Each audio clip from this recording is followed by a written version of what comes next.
Welcome, everybody, to City Lights, and to those of you online as well. As always, we are beaming to you from the unceded ancestral homelands of the Ramaytush Ohlone people. Just want to take a moment to offer our respects to those who have come before us as stewards of the land.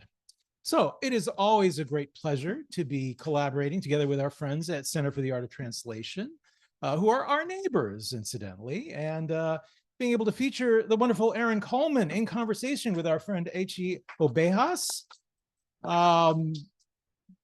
exploring Aaron Coleman's translation of The Great Zoo by Nicolás Guillén, published by the University of Chicago Press, which is very, very exciting for us here, especially at City Lights.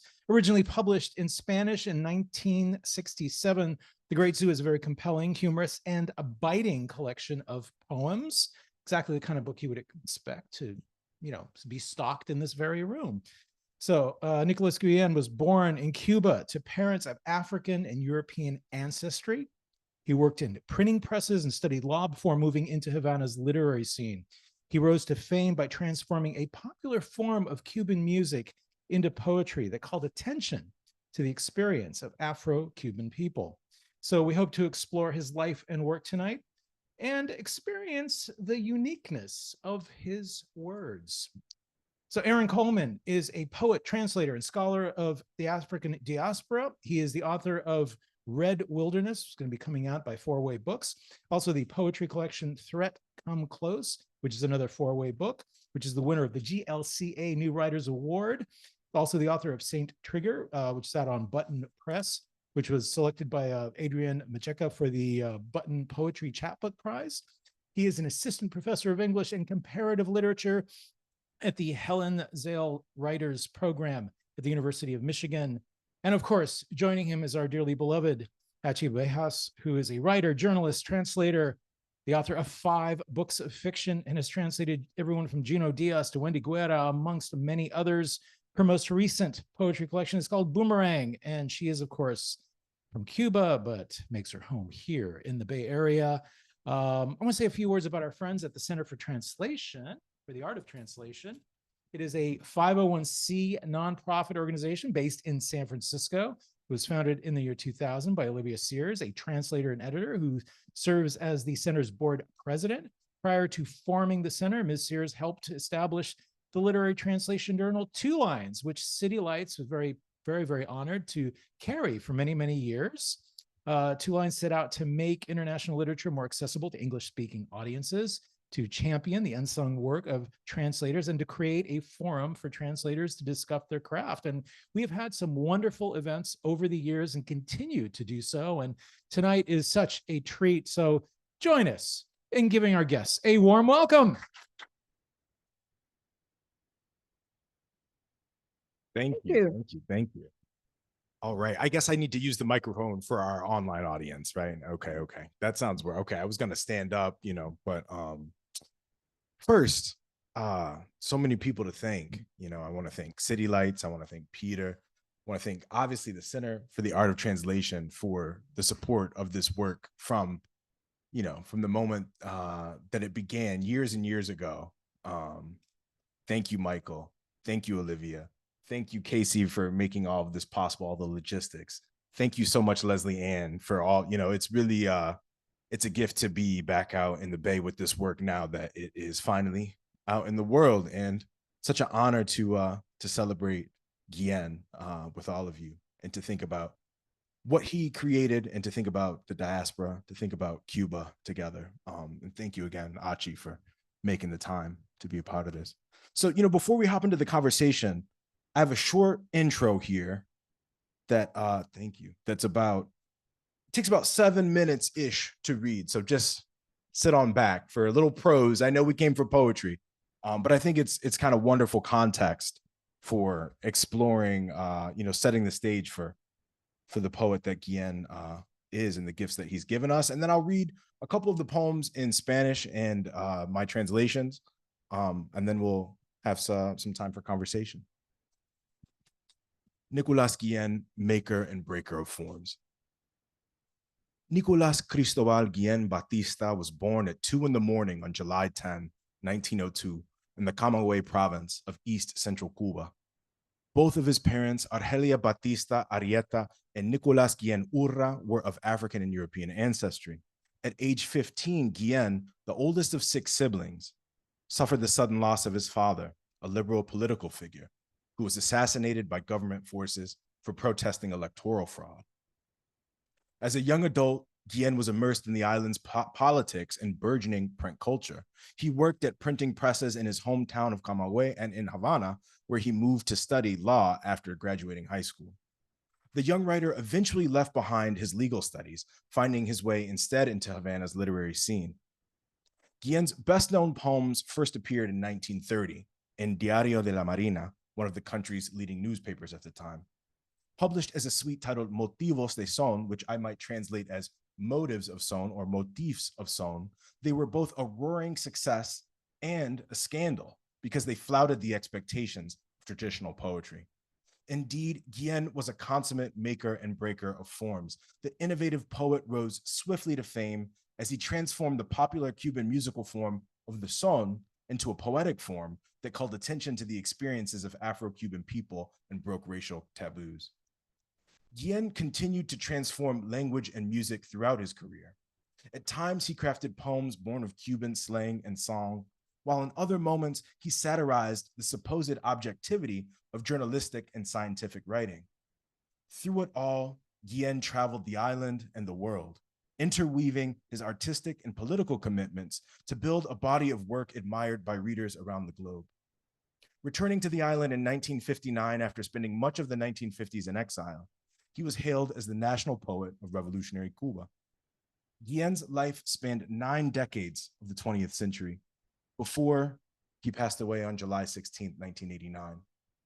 His singular poetics evolved with his changing world, but his under-examined masterpiece, El Gran So, from 1967, defies expectations even today.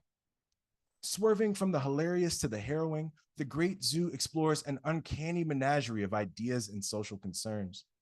Each poem is a cage in this literary exhibit, and the animals we encounter range from the Mississippi and Amazon rivers, the North Star, clouds from different countries, and a hurricane, to the KKK, the police, a guitar, and a dream. The Great Zoo also shines light on a turning point in Guillén's career. In these pages, the poet takes up another voice and form entirely. This new music moves in camouflage as it carries us through parodies of zoological language. I found myself equally stunned by Guillén's image-driven descriptions and how they upend a colonial history that is exoticized and demeaned living beings put on display for the sake of human whimsy. As a poet, I've learned much from Guillén's forms, how the momentum of music can propel a collage of images and how images can resound with their own luminous music. I'll quote from a poem here. It's melting helplessly, the North Star. 10 million or even more tons every day. Ice, cold light, gas, waste away from the frame of this immense animal, end quote. These poems bear facets like diamonds. An image or phrase catches light and turns again and again in enjambed lineations, revolving from humor to sorrow to absurdity to wonder. I wonder what we might learn if we listen carefully to Guillén's imaginative but frighteningly real bestiary, to the roars and howls of its animals, to the clank and rattle of its cages, and to the underwater thump of the Caribbean within its aquarium. Guillén's humor shimmers here, in its darkness and in its lightness, as his poems wink at the world. These poems do indeed bite and dream, sing and graze the cold hands of the moon. Living between languages myself as a translator, a poet, and a child and student of the African diaspora, I'm astounded by how these poems open new vantage points and possibilities for contemporary audiences. To read Guillén across the diaspora as he speaks out against colonialism and anti-Black violence bears witness to Blackness beyond any single language, history, or country. To read his poems in translation in the United States today traverses political, geographic, linguistic, generational, and poetic boundaries.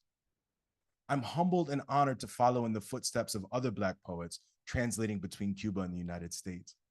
This longer legacy includes work of none other than that elder statesman of the Harlem Renaissance, James Weldon Johnson, whose edited anthology, The Book of American Negro Poetry in 1922, included his own translation of the 19th century Afro-Cuban poet Plácido, Gabriel de la Concepción Valdez, and Langston Hughes, who, along with Howard University professor Ben Frederick Carruthers, produced the first English language collection of Guillén's poetry, Cuba Libre, in 1948. Through the work of translation, we discover new ways of speaking our own languages. The imagination and craft of one writer finds new form in the imagination and craft of another. This bilingual edition offers readers the opportunity to locate themselves in relation to Guillén's source poems and my translations. The far-reaching themes and emotional intensities of The Great Zoo open myriad pathways for visiting Guillén's carnivalesque vision. I've highlighted this legacy of what I call Afro-Diasporic translation because I'm curious about translation's role in priming us to look backward and forward at the same time. I want to widen our gaze so that we see a diasporic constellation of translations, all while we dwell in the fantastical nature of Guillén's Great Zoo. The creative experiments of poets and translators occurring between languages and locations signal the vital potential of translation to shape the past, present, and future of the African diaspora. Okay, so enough of that prose, all right? I'll just read a couple poems here, and then we'll get to the conversation. Thank you. Where to begin? Where to begin? Ciclón, oh, hurts my heart. It hurts my, I will read that one, but I do have a little set list here. Is that okay? I appreciate it's coming up. It's coming up. Yeah, I love the request. Guillén would love that, actually. I'll read a few of them in Spanish first and then my translation. Los ríos. He aquí la jaula de las culebras. Enroscados en sí mismos, duermen los ríos, los sagrados ríos. El Mississippi con sus negros, el Amazonas con sus indios, son como los sunchos poderosos de unos camiones gigantescos. Riendo, los niños les arrojan verdes islotes vivos, selvas pintadas de papagayos, canoas tripuladas y otros ríos. Los grandes ríos despiertan, se desenroscan lentamente, engullen todo, se hinchan, a poco más revientan y vuelven a quedar dormidos. The rivers. Here is the serpent's cage. Coiled up on themselves, the rivers, the sacred rivers, sleep. The Mississippi with its blacks, the Amazon with its Indians. They are like the powerful springs of gigantic trailer trucks. Laughing, children toss them, little green living islands, parrot-painted jungles, manned canoes, and other rivers. The great rivers wake up, uncoil themselves slowly, gobble down everything, swell, almost bursting, and then go back to sleep. The next one I'll read, guitar, guitarra, guitarra. Fueron a cazar guitarras bajo la luna llena y trajeron esta, pálida, fina, esbelta, ojos de inagotable mulata, cintura de abierta madera, es joven, apenas vuela, pero ya canta cuando oye en otras jaulas aletear sones y coplas, los sones hombres y las coplas solas. Hay en su jaula esta inscripción: cuidado, sueña. Guitar.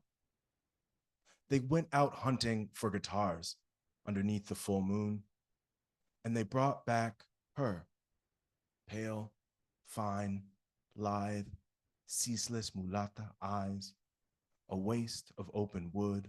She's young, just barely flies, but already she sings when she hears in other cages the flittering wings of sones and coplas, his somber sones and her lonely coplas. On her cage is this inscription: caution, she dreams. So let's see. What do you think? Maybe 2 or 3 more before, what do y'all think? 2 or 3 more? Oh yeah, we've got hurricane. We'll build to it. We'll build to it. Where else do we? Okay. Thanks.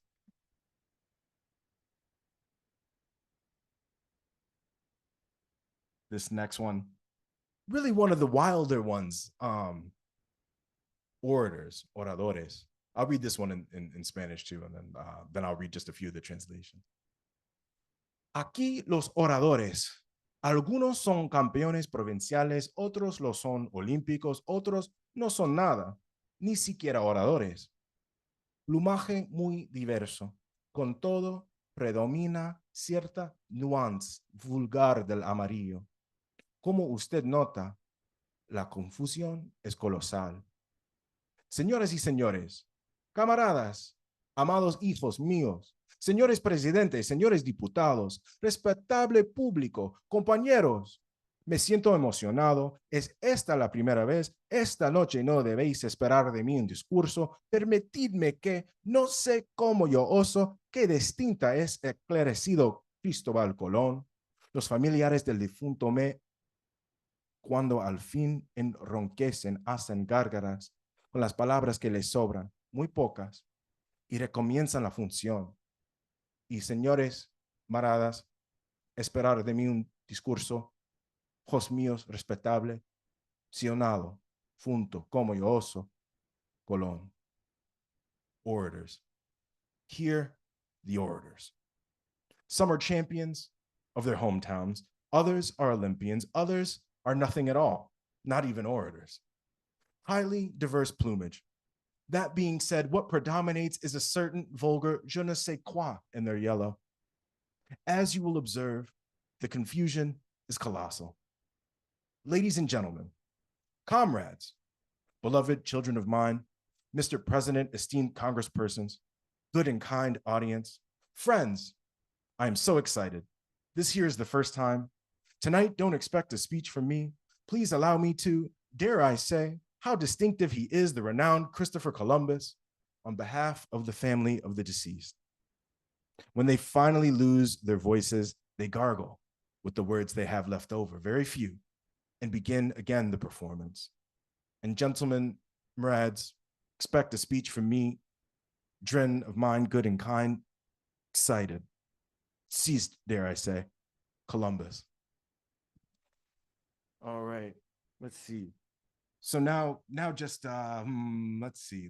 Well, it's time for hurricane, perhaps. No, but you know what? That poem to me, actually, that poem just came out in a Detroit journal alongside a poem called "The Winds," and I think that they, to me, I hear how connected they are. So I'll read "The Winds" and then we'll read "Hurricane." You cannot imagine how these winds carried on last night.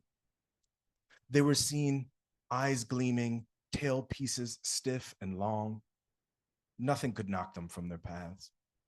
Not prayers, not promises, through a makeshift shack, a solitary boat, and a plantation. Through all these necessary things, they so thoughtlessly destroyed.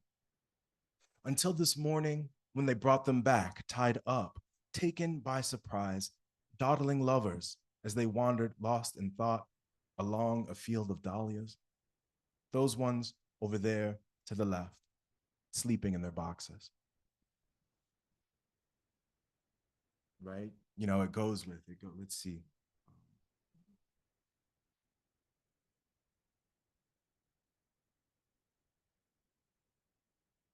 Hurricane. A thoroughbred hurricane. Just arrived in Cuba from the Bahamas, raised in Bermuda, but has family in Barbados. Has been to Puerto Rico, ripped out the main mast of Jamaica by the roots, was going to ravage Guadeloupe, did ravage Martinique, age 2 days. Right now, so much tongue in cheek, so much dark humor in this collection, but Guillén gives voice to struggles, to realities that we might not otherwise see, and does it in such an unexpected way. I can't help but think about all the destruction of the hurricanes right now. So love and strength to everyone dealing with that. let's see, maybe just two more here, and then we'll open it up for conversation, or we'll go to our conversation. Is that okay? Yeah. Maybe one more. Maybe one more. Let's end, and I'll read it in Spanish and English together, and then we'll move along. Nothing needs to be said. La estrella polar. Se descongela sin remedio la estrella polar. 10 millones y aún más diarios de toneladas, hielo, luz fría, gas, pierde de su estructura este inmenso animal. En los sitios vacíos, verán, miren ustedes hacia allá, va colocando masas de algodón. Pero eso no puede bastar. Y dentro de 4 siglos a lo sumo, los navegantes tendrán que andar a tientas por el mar. ¡Qué responsabilidad! El animal que más nos cuesta y el que menos se puede conservar. The North Star. It's melting helplessly, the North Star. 10 million or even more tons every day. Ice, cold light, gas, waste away from the frame of this immense animal. You will see, if you look just over there, how our team of conservators keeps putting puffs of cotton in the empty spaces. But this won't be enough. And within 4 centuries at most, navigators will have to blindly feel their way across the sea. What responsibility?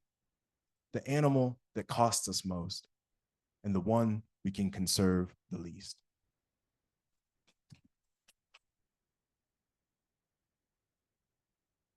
One time for Nicolás Guillén, right? Poems traveling through time. Aaron. So here's what I want to know, first and foremost, so I can understand the context of these translations.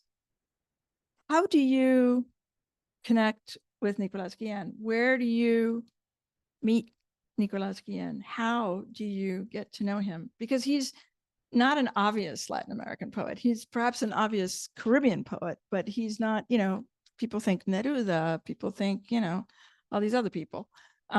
So tell us about that. Tell us about how you. Yeah, how I found my way to it. Yeah. I mean, I think that from the fields that I come from, thinking about, well, firstly, being a poet and thinking about poetry across the African diaspora, I knew a little bit about Guillén and Langston Hughes's relationship in the 30s and 40s and 50s.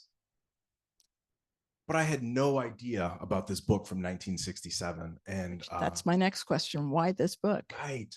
Well, I stumbled across some of the translations in an anthology. And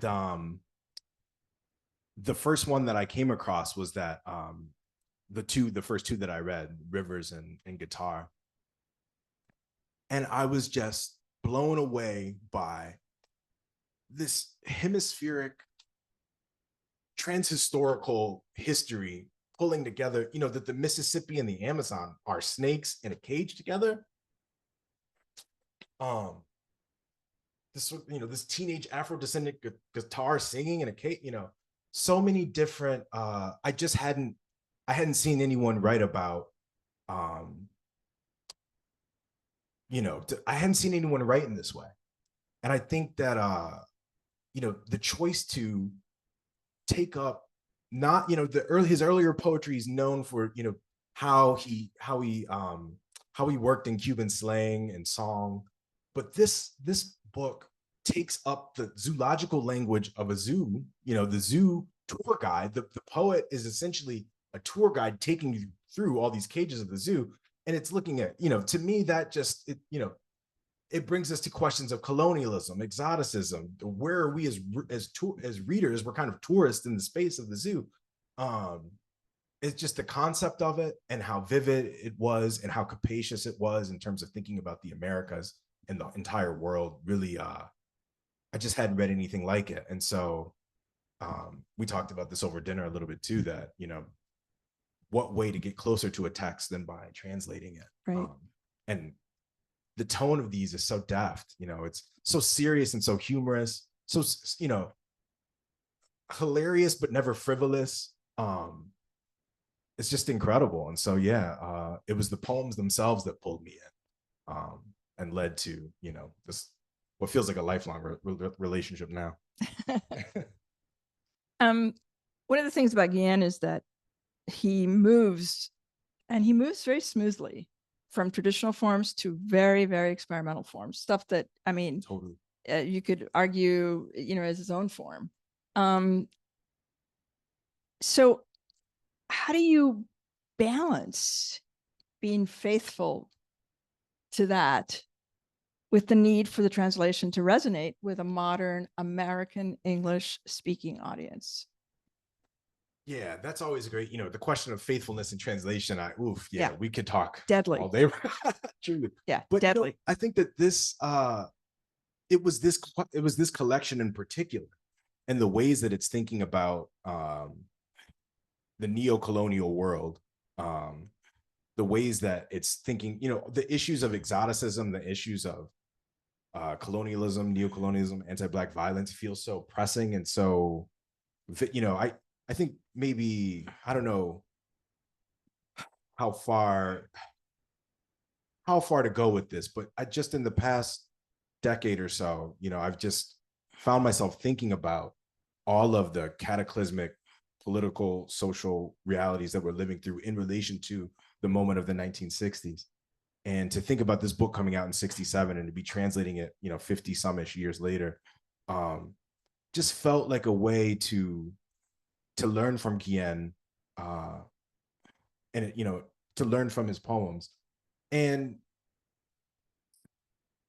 I may translate other books of his, we'll see where that goes. But they already felt so vivid to me. They felt like they were calling out to be speaking in this moment. And that just seems more and more true the more, now that I kind of travel around with it and read it. The poems feel as urgent to me now as when I first encountered them. Were there any specific poems or lines in The Great Zoo that posed particular challenges or required some creative liberties to translate effectively? Certainly.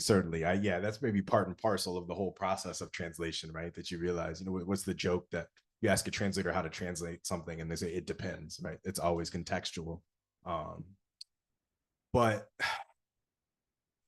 let me think of some good examples. You know, so one of them in the poem Orators that I read, there's this moment that early on where he's saying that there's a certain nuance, which is a word that exists both in French and in English, right? But not in Spanish. But not in Spanish, right? And so it's a word that whether we, you know, understand that as nuance in English or nuance in French, he relies on a word from another language in that moment to talk about what's happening. There's certain nuance to the yellow of their feathers. And so in translating that, I couldn't just keep it in English, because if I had nuance there, it was gonna sort of blend into the text in a way that wasn't faithful to what was happening in the collage, right? Whatever that faithful, right? Because it's a nasty word. It's a trap, yeah. Right. Yeah. It is a nasty word, right? And don't want to get all Trumpian on you or anything. No, but I yeah. Sawako Nakayasu's been in the air, the errant translation, right? But so the way that I kind of, you know, when the front door was locked, I couldn't find my way into that. The window that I found around the side was to take, instead of nuance, and think of another phrase that kind of is getting at something nuanced in je ne sais quoi, you know, this sort of something that I don't know quite what. So a certain je ne sais quoi of their yellow was how I kind of solved it that way. But then, you know, I also want to point to like in the poem Guitar, you know, there's a moment where he's talking about the eyes of this inagotable ojos de mulata. And so I really struggled with, you know, how to translate mulata, a term that has no cognate. And I mean, if I were to translate into mulatto, then I put us in a sort of I dislocate us in time. I wanted to ask you about that very specific choice, because you not only kept it in Spanish, but you italicized it. Yeah, yeah. Well, right, which is its own complexity. Yes, it is. Right. The reason why, though, is because, and this is coming from sort of the African diaspora studies, is really recognizing that there are shared roots to the history of the word mulata and mulatto, right? That both of these words are coming out of, racial colonialism, racial capitalism, the slave trade, all these hierarchies. And so I hope that by having the word in another language and noting it as a word in another language, that it points to a shared history, so that even if you're an Anglophone reader and you see mulata there, like, wait a second, that almost looks like mulatto, right? And to me, that's the whole thing with me for Afro-Diaspora translation, is recognizing that issues of race and anti-Black violence are not the same in any country. And they don't necessarily originate in any country. They originate in a story prior to the founding of all these countries in the Americas and beyond. And so for me, keeping that word in that language was a way to kind of point deep into a history that hopefully is connecting mulata, mulatto, and all these terrifying systems of racial categorization. Interesting that because that word also is more broadly in today, right? Yeah, it still exists today, and it's much more broadly interpreted than just around race. Just like the word negro, which Its becomes own can of worms. Yeah, and they become also very problematic words of endearment among people of all races. Yeah. So yeah, I was very curious about that choice, and I actually had a question about another choice that you made. Yeah. And you read this already. In the river, you say the blacks, which corresponds to los negros, but the blacks in English is potentially problematic. It can come across as impersonal. It can imply otherness. It creates distance between the speaker and the people being referred to. Moreover, the definitive article, the, before blacks, emphasizes separateness, often evoking associations with times when such language was used to demean people. So why blacks instead of Black people? Yeah, I mean, well, firstly, the reason why it's the Mississippi with its blacks and the Amazon with its Indians is this way. Again, the speaker of these poems, Guillén, the voice of this poet, this tour guide, we have a very ambiguous relationship to this tour guide. The person that is showing us what we see in the zoo. In what ways are they implicated in the zoo? In what ways do they or don't they care about what is in the cages or the tourists that are there? And so, some poems that I didn't read to today because I started to get into the groove and I wanted to make sure we had time for our conversation. But there are poems. There's a poem in here called Gorilla. There's a poem in here about the KKK that, uses the phrase negro asado, which, is his tongue-in-cheek way of sort of turning this into a culinary idea. I don't know if I'll read it. Should I read? I don't know. Maybe. Well, let me say the first point here. The point is that in all of those cases, they're not what I would say, but they're what feels like is in the voice of the poem and what it's trying to convey. The way that the gorilla poem compares an enslaved person to a gorilla is trafficking in all of the most, nefarious, horrific stereotypes of how Black folks have been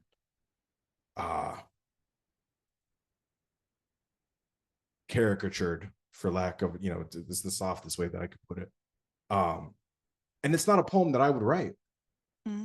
But knowing what the project is, knowing that the project is taking up the space of the zoo and turning that scientific language against itself to expose all of the ways that it performs an authority that it really doesn't have, to talk about all of this sort of, you know, the submarine racial exoticism that's happening in all these, you know, the colonial exotic space of the zoo.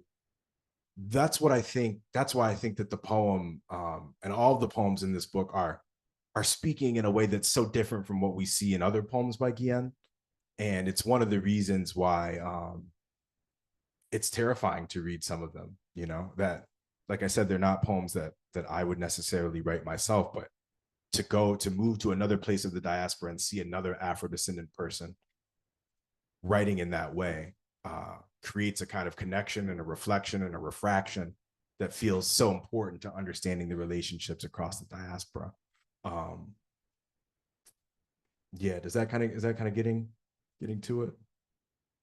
Yeah, I mean, you know, I think, you know, the question of sort of like what you're saying with the article, I mean, I say it's there because of el Amazonas con sus indios, el Mississippi con sus negros. I mean, I wouldn't translate the Amazon with its Indian, you know, I would say indigenous, or I would say, you know, but within the space of the book and within the colonial exoticizing that's happening,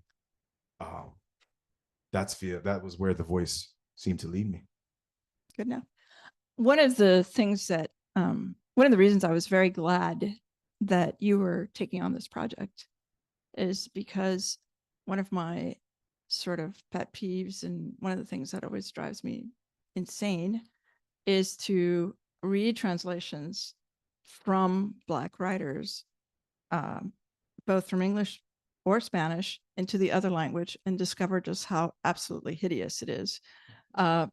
Quite frequently, when Latin American Black writers are translated into English, whatever Blackness was in their voice gets completely diluted. And oftentimes when Black American writers are translated into Spanish, the work is cleaned up. To give you an example, the translation of Toni Morrison's Beloved in Spain, it was done by someone named Edith Menendez. I don't know who she is. She translates slaves and enslaved people as sirvientes, servants, eliminating the entire context of the book. She also uses she uses voz, which is a kind of a high register, a very white register. Afro-Latinos very rarely use that voice. So what I wanted to ask you was, as soon as my phone comes back, if you could elaborate a little bit on how the work that you did with Guillén resonates with the concept of Afro-diasporic identity, and how that might have shaped your approach, or what kind of responsibility you felt to the work. Thank you. You know, that is a great question. And it really, you know, it also provides an opportunity to shout out someone who I think read with City Lights last night, Alexis Pauline Gumbs. Incredible. Undrowned, incredible. But, you know, I write about how she talks about in that book, in sort of upending or sort of turning inside out the authority of scientific language in order to show its pitfalls and the ways that it's been used to strip away the humanity of so many othered peoples.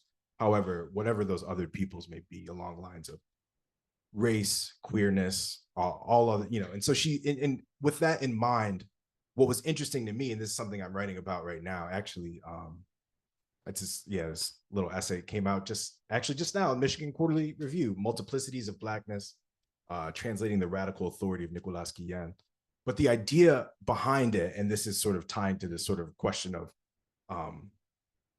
Afro-diasporic perhaps responsibility, or accountability even, I'm not sure, you know, I'd have to think about that word. Yeah. But it's also, and I see both in Guillén and in Alexis Pauline Gumbs, two very different writers, different time periods, all of that, but both of them taking up language that has been used in such a way that it has foreclosed the possibilities of Afro-descendant peoples in different contexts, and reinventing that language in order to speak with and through it, over it in a new way. And so the responsibility that I feel is, there's that I think that's the subtleness of what's happening in the Great Zoo. And I think that when people talk about the book, people, they talk about its humor, they talk about its accessibility in these concise poems, but they don't necessarily name this maneuver, which I think is, and again, before I even make this point, the diaspora is just as much about difference as it is similarity. I don't ever want to collapse Blackness into one single category or into and he's sameness fantastic at that business of similarities, and right, absolutely, he's really amazing. And so I wanted to really shine a light on and convey this very virtuosic maneuver of taking up the whole form and idea and concept of a zoo and speaking Blackly through it, speaking Afro-descendantly through it. And so that's why, to me, it's so important that we find ways to not look at the work of Afro-descendant writers purely from a sort of like sociological, oh, this is giving me some kind of history lesson. I think, that there's space for that. There's great work that does that. But to also really honor the virtuosic craft that's happening in some of these writers. And so for me, that was why I wanted it to translate it. It was to really pay homage to what I think is just incredibly intricate poetic voice. We have 10 minutes. So I want to give somebody else a chance to ask a question if you happen to have one.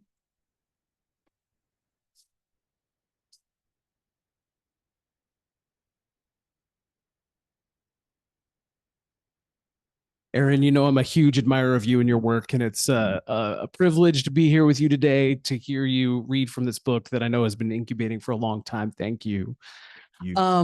For those of us who may not know as much about Guillén, could you touch on, and I know you've alluded to it a little bit in this talk, but could you give us a sense of Guillén's influence and his relationship to, some American writers and the way in which they've approached his work? Yeah, absolutely. I mean, well, on the one hand, his question of his influence is actually a great one, because I do feel like we're long overdue for a broader consideration of all the different sort of realms that exist within his poetics. And I hope that this book kind of, opens a portal or pathway to reconsider a lot of different Guillén in the 50s, his elegies, Elegías is an incredible book. Even going back to the 30s and 40s, but also the book that comes after this, La Rueda Dentada, maybe the toothed wheel. I don't know. I'm not even sure how it translates. So I think that, his influence, at least as I understand it, is and this is interesting, is actually I have to shout out the Furious Flower Poetry Conference that, happens once a decade, but is incredible collection of writers across the diaspora. Lauren Elaine is running that whole outfit with a great team as well.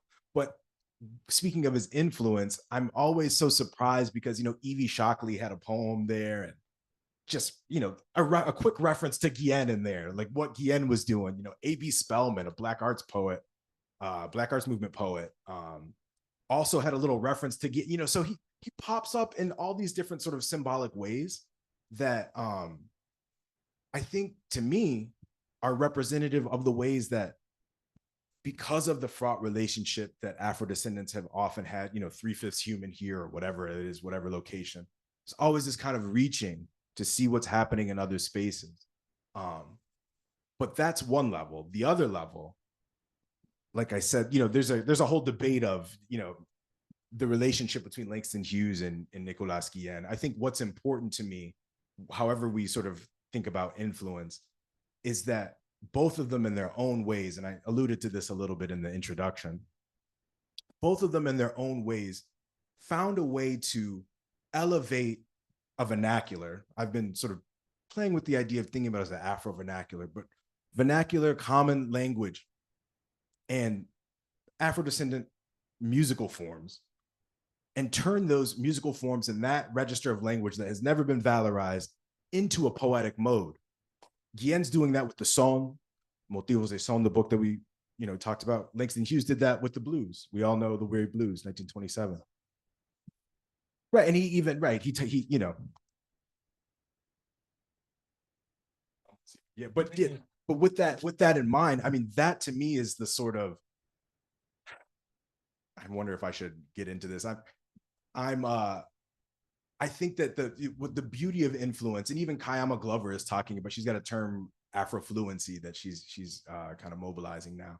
But that it's not an easy, in terms of thinking about Guillén's influence, it's not sort of any kind of one-way directional thing. It's a multi-directional, interconnected thing where writers are gleaning all kinds of bits of different things from their character and how they move through the world, to their craft and how they write, how they write, and all those different kinds of influence. I mean, I mentioned over dinner we just had a special folio on Guillén that came out, Poetry Magazine, and finding these photos of Guillén and Hughes in New York in 1949, and seeing them look into each other's eyes, I just wonder what they were laughing about, So the influence is, I think, it's hard to pin down the direction of it, but to me, it feels just, it's pointing in so many different directions. And it's something that is definitely ongoing. I know that Guillén's changed me as a poet. I know that I approach humor differently. I know that I'm thinking about concision differently. How he makes images has influenced how I make images. So he's radiating on in more ways than we probably know. Sure. I think one thing that people don't realize is how incredibly influential he was to salsa in the 70s in the US. If you listen to Hector Lavoe constantly integrates lines directly from Guillén. And in fact, one of his best known songs is called Songoro Kosongo, which is, these are words completely made up by Guillén. They could not be more Guillén-esque. And the whole idea of talking about everyday people, which is what happens with salsa in the 70s, especially with Ruben Blades. This all comes from Guillén, and Blades talks about it. Blades talks about how Guillén was an influence. But the other thing is that in Cuba, the language of Guillén is now very much the language of people on the street. The way that people talk is oftentimes, very like, he has this poem, very famous poem called Tengo. And at one point, he's listing a number of things, and the phrase that he uses to basically say, everything, is en fin el mar. Well, en fin el mar has become common speak in Cuba. Absolutely common speak in Cuba. It never existed as a phrase prior to Guillén, but now people will say, yeah, I spent all day in line waiting for, whatever it was I was waiting for, and then I had to take a train, and then I had to, walk 2 miles to my grandmother's house. En fin, el mar, and it comes straight from Guillén. So he is this poet of the people who's also like infused everyday life in such a way that, I mean, people don't even know anymore, that they're speaking Guillenesco, That's fantastic. Thanks, Achy. Someone else? I think we have something online. Let's see if I can get that. You may have answered this partially. A zoo could be a metaphor for colonialism, with each cage a colony. Could you expand on this? Wow. Yeah. I mean, the many cages within a single colony, perhaps. I wrestled with all the different sort of metaphorical potential for how we could think about how the cages are working. Because, we know that, the bestiary, the sort of, Borges,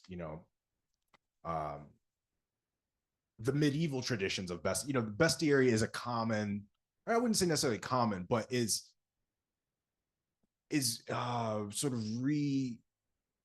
renewed again and again across time in different moments, right? So it's the bestiary is one element, but of the 39 poems in the collection, if I remember correctly, I think 36 of them mention in one way or another the moment of capture or a cage.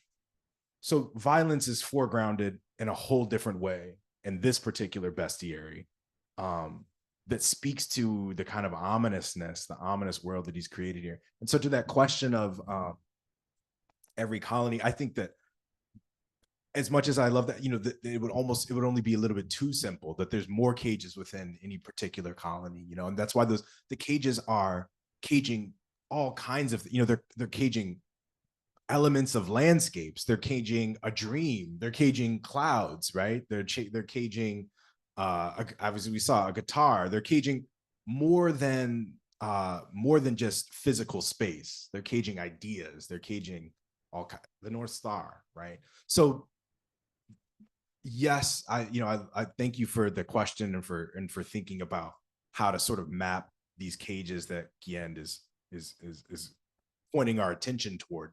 But I don't think that it's more intricate than just a cage. There's so many different kinds of cages at play.